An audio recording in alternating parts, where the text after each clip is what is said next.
Hello everybody, all you intelligent people out there, and I know you're intelligent because you're watching my videos. Today we're on our self-development series A to Z, and we've arrived, and this is developing yourself to become a better person, to enjoy life more. And today we're on I. We've reached I, which stands for self-inquiry. Now this is a big one. And in this video we're going to ask what self-inquiry is, who can do it, why we should do it, and how we can do it. And I've got 5 stages for you on the how. So this is I don't actually teach self-inquiry, but I've taught for many years in my university classroom. I've taught classroom inquiry. So that's aimed at teachers investigating their own teaching practice. So for us, we're looking at any human being, so who can do it, anybody can do it. And we're looking at human beings who want to improve their practice of living. So that's self-inquiry. So okay, so what is it? So I'm going to use some of my notes because this is an important one, and I've got and I don't want it to go wrong. I don't want to forget anything important. So I'm going to read some notes and then talk to you about it. So what is self-inquiry? It is the highly rewarding process of taking regular time out to consciously look into your life. Ask yourself how it's going, what good things are happening and what bad things are happening. And it has 2 macro stages to it. We consciously start the process of self-inquiry, and that is an important stage. And if you don't start it properly, you'll probably give up quite quickly. And then the second stage is maintaining the process of self-inquiry. And I would imagine that you will maintain this process of self-inquiry until the day you die. So the 2, basically, and another way of looking at the 2 stages is that we need knowledge and understanding of things, which is the informing yourself process or stage. And then once we've informed ourselves, now that's actually relatively easy. The harder bit is actually putting it into practice. So that's your second stage. So as I say, who can do it? Any human being can do it. It's actually a skill we're born with. We just have to learn how to do it. And the reason we have to learn how to do it is because they didn't teach us when we were at school. There's a lot of things they didn't teach us at school. So what is the objective of self-inquiry? Why should we do it? This is the objective. This is the key objective. It is to take control of your own life, your health, and your destiny. And we do that because we want to put fun and positive vibrations into our life. And so it's for you to navigate your life at a frequency of inner harmony. There, how does that sound? You learn how to become what is your birthright. We're born, it's our right as a human being to do this. And then you take actions to become it. So we learn how to become, and then we become. What is it we become? What is it we learn? To be a sovereign human being. And when we're sovereign human beings, this is when all the magic of being a human comes into place. And we will now experience for ourselves and give out to others, that's a key thing, love, joy, peace of mind, inspiration, freedom of spirit. And with such feelings, not all the time, not every day, not every minute, but it starts to become a default in our life. And this is why life becomes much better. We can then lead a rewarding, fulfilling and meaningful life. And most people just want to feel useful. And by feeling useful, all manner of good feelings come to us. We become tuned into our human essence. We become connected with the world and the whole web of life. This psychological and spiritual connection, we feel, completely transforms our life. And the reason that we all struggle, and the reason we have suffering, and the reason that we need to embark upon self-inquiry and all of this self-improvement and self-development journey is because we've been psychologically disconnected by key misunderstandings of life. So we all think that we're disconnected and we're separate to everybody else. We're not. We're absolutely connected, and self-inquiry is the process we undertake to regain that connection. And when we get that connection, that's when your joy and your peace and your freedom and your love and all that sort of stuff comes into life.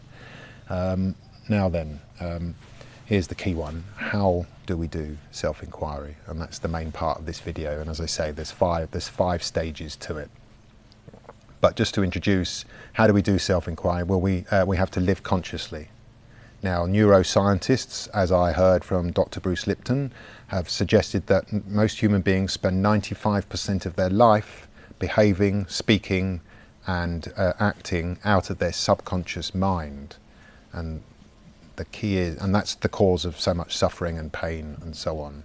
So we need to get out of the subconscious mind and we need to live consciously, and the process of self-inquiry will get you doing that. And if you make this a daily part of your life, you will be tuning in more and more consciously to life. Now, in order to live consciously and to do self-inquiry, the first things first, you must create regular alone time and space to reflect upon things. And I definitely recommend that you make this a daily practice. If you're too busy to do all this, you're too busy to live. This is my theme. So probably want to stop the video now. Still here? Good. So make it a daily practice. Just needs half an hour. You could do it when you wake up in the mornings. You could do it last thing at night or after dinner, or probably best to choose a regular slot of time, because then you won't be lazy, or you won't, oh, I'm not going to do that today, or I didn't do it today. Choose a specific time. This is your reflection time. This is your time to sit down and inquire into yourself. Now, what we do, we learn what to do with the self-inquiry, we learn how to do it, and then we practice doing it. So we inform ourselves and then we apply what we've learned. The applying is not always easy, but once we know what we've got to do, that's the foundation. So there are 5 clear stages to the process. There's no shortcuts, and if people fail to improve their lives, it's usually because they didn't do the first 2 stages. So these stage 1 and stage 2 is absolutely vital. Stage 1, which is, if you like, is the finding courage stage. And we will need courage because you're going to discover things that you don't like. And I call this the elephant in the room. And all over the world, humanity everywhere now, there's the elephant in the room, and we're just refusing to look at what's going on. So, elephant in the room. Stop fleeing from your problems, from pain, from suffering, from discomfort, from boredom. Stop numbing it. Stop trying to get rid of it. Stop pretending to others, and therefore yourself, that your life is all fine and dandy. Accept your life needs fixing. But you've got good company, because there's probably another 8 billion people who need to fix their lives. So we're all swimming in the turbulent waters. Stare pain in the face, because that's the beginning of the end. Now, with this increased awareness from your first reflections, you will discover a nasty home truth. And this home truth is that you are the architect of all your problems. Now, this is a bitter pill to swallow, but if you investigate the kingdom of herbs, the bitter herbs are used to detoxify your body. So we can detoxify our mind by taking the bitter pill. So it's only bitter when we take it, and then the good effects will come. And I can tell you now that sweet outcomes will come to you. So you've got to swallow the pill. You've got to face up to the fact that you've got problems and that you are the architect of them. You're not to blame. I will blame the school system, but the fact is that you can choose your way out of it. Stage 2, just as essential. You've now accepted that you've got problems, and you've accepted that you are basically responsible for your own problems.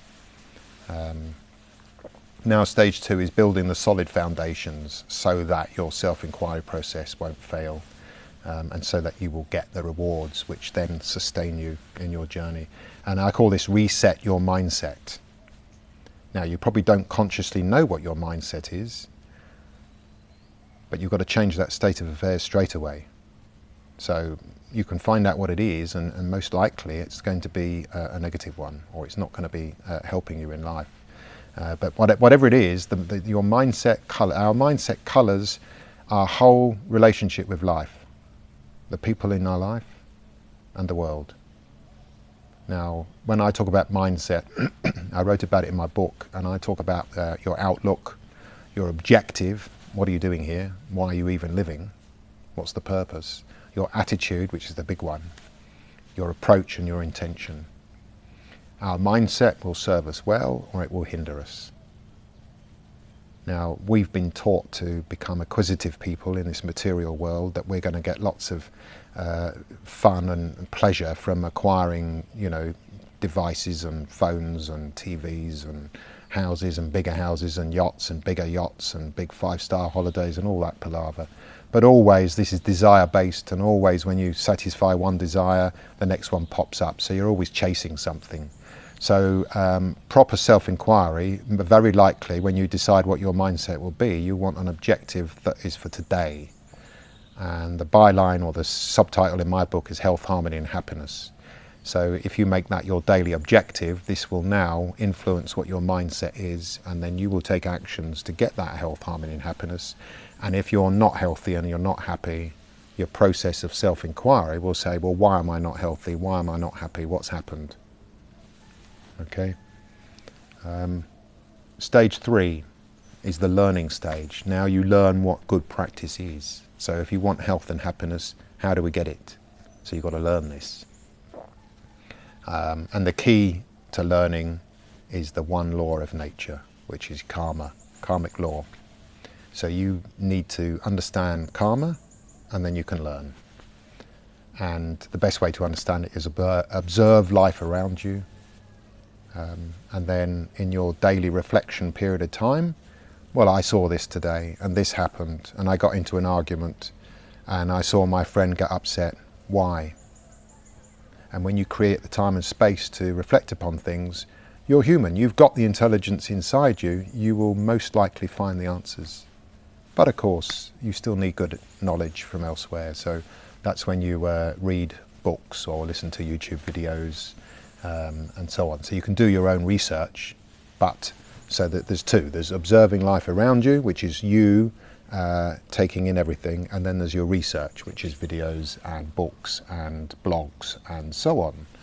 So that's stage 3. Stage 4 is action stations. So now you've learned good practice, now you know that you shouldn't be eating corporate muck because it's toxic for you, it's full of chemicals and flavourings and preservatives and all kinds of stuff that's just your body doesn't want in it.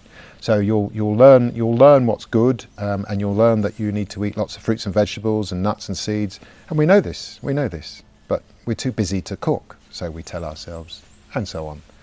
So this is the key one now, is the action stage. And stage 4, we have to develop new habits, routines and new thought patterns. This is crucial to overcoming existing ill-serving ones. Because if we don't make a new habit, the old habit will keep on pressing at us and we'll just give up and go back to the old habit. So the big thing that you need now, so you need to practice your new habits, and you need determination and dedication and perseverance. Now I talk about the wellness wagon. So while everything's going well and you're eating the good foods, you're on the wellness wagon. But then you might give in one day and you'll have a whole, 2 bottles of wine, or you'll eat your cheesecakes and you'll eat all the, a Big Mac or whatever it is you have, and you've fallen off the wagon. Well, it's no excuse to stay off the wagon, because you know where the wagon is, so you can get back on it. And I've had, literally I've had 14 years of practice since I began my self-inquiry, or more, and I still fall off the wagon, but I'll get back on it pretty quick. So that's stage 4. Stage 5 is to do stage 1, 2, 3, 4 again, and again and again and again. So it goes round. Stage 5, so it's forevermore. Keep doing stages 1 to 4. Now your main tools are self-awareness, observation and reflection. This is your immediate connection to your conscious mind and to the current moment and today.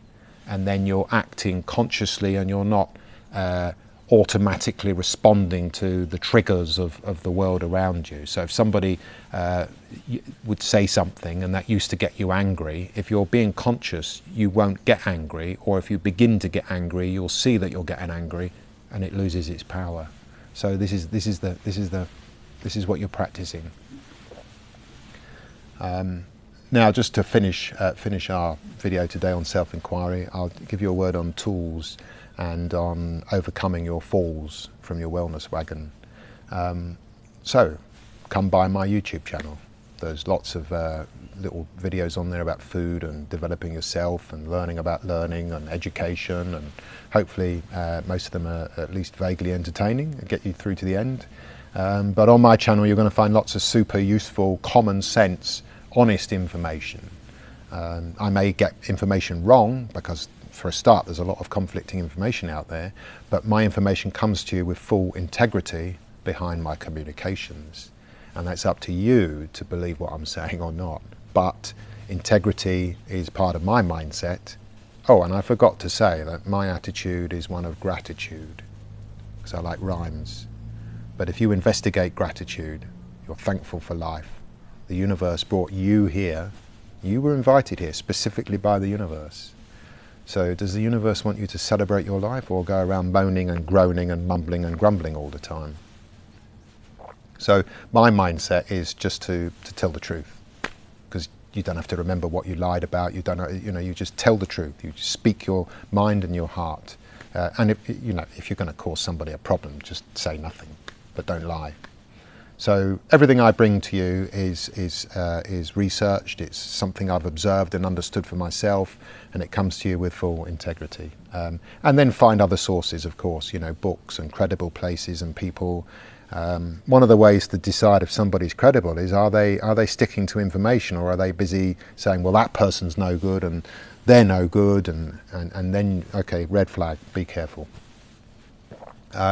Now, below this video you can subscribe to my email list and get all my videos that as I make them, as I publish each video, they'll come straight to your inbox, so you won't miss any.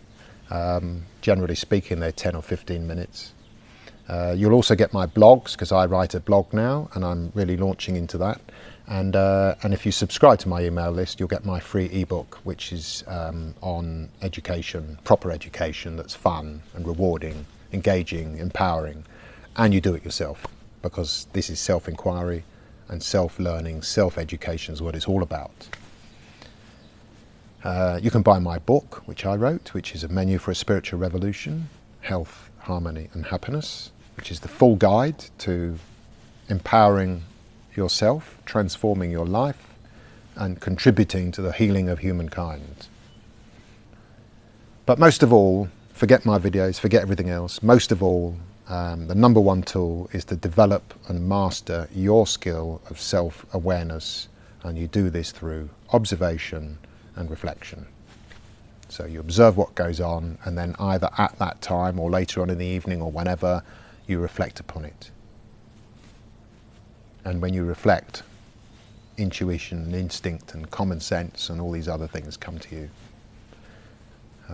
This is the key to your sovereignty and being in charge of your life, your health and your destiny. Be your own guru, find your own magic pills. Good luck, and in the next 2 videos we look at self-journaling and self-knowledge. Self-journaling is an excellent tool for reflection, and it's something I teach in my classrooms. And self-knowledge is what they failed to deliver us in school. So we have to learn, who are you? I'll leave it at that. If you haven't subscribed yet, please subscribe to my videos and hit that notification bell, then YouTube will inform you when one's out. Even better, sign up to my email list and you'll get the videos straight to your inbox. Do like my videos if you like them, and I'd love to hear from you as well. Give me your comments, questions, clarifications, whatever. And I'm still a small boy, so I've got time to answer you directly. Okay, wherever you are in the world, have a good day, have a good evening, have a good week, and get started on self-inquiry. That's the beginning of your transformation, and then you go from a negative energy based lifestyle, because let's face it, there's a whole ton of negative energy out there at the moment, and now you stop reacting to that world and you start creating your own world.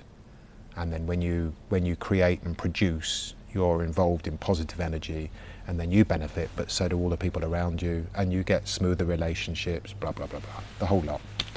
See you next time. Bye bye.